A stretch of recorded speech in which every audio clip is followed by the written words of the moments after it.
ছোটোবেলা থেকে আমি হলাম বইয়ের পোকা। আমার পরিচিত জনরা বলে আমি নাকি বই পড়ি না, আমি আসলে বই খাই।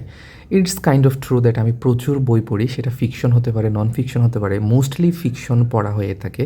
কিন্তু ছোটোবেলা থেকে আমার একটাই আফসোস ছিল, সেটা হচ্ছে আমি যে প্রতিষ্ঠানে পড়তে গিয়েছি, সেটা স্কুল হোক, কলেজ হোক, কোনো ভালো লাইব্রেরি পাই নাই। সো আমার বই পড়ার যে একটা ইচ্ছে বা ক্ষুধা ছিল, সেটা কখনোই আমি মিটাতে পারিনি। এখন এই বড়বেলায় এসে নিজের যে একটা বই পড়ার খিদা ছিল, সেটা মেটানোর চেষ্টা করি নিজের পছন্দসই বই কিনে।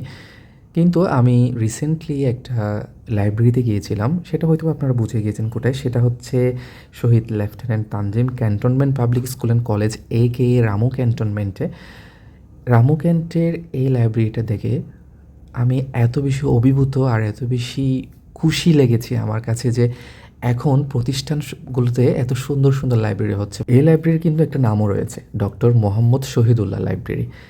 এইরকম লাইব্রেরি আমার মনে হয় যে কক্সবাজারের কোনো স্কুল বা কলেজে আছে বলে আমার কাছে মনে হয় না। এই লাইব্রেরি সব কিছু এত বেশি অর্গানাইজড, সব কিছু এত বেশি সুন্দর করে সাজানো। লিটারেচার, সায়েন্স, তারপরে হিস্ট্রি, সব কিছু একদম অর্গানাইজডভাবে সাজানো রয়েছে। আর এই লাইব্রেরিতে এত সুন্দর অ্যান্ড এত রেয়ার রেয়ার বইয়ের কালেকশন আমি দেখেছি, যেগুলো আমি বাইরের লাইব্রেরিতে খুঁজেও কিন্তু পাইনি। সো বলা যায়, বই প্রেমী যারা রয়েছেন আমার মতো, তাদের জন্য এই লাইব্রেরি আসলে একটা জ্যাম বলা যায়, একটা ট্রেজার বলা যায়।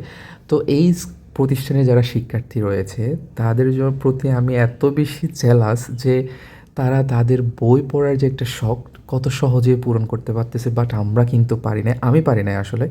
সো জেলাস অবশ্যই, বাট সাথে সাথে তাদের জন্য অনেক বেশি হ্যাপি যে বই পড়ার যে একটা খিদা, বই পড়ার যে একটা ইচ্ছে, বই পড়ার যে একটা ইয়ে আছে, সেটা সবার কাছে ছড়িয়ে যাচ্ছে এই লাইব্রেরির মাধ্যমে।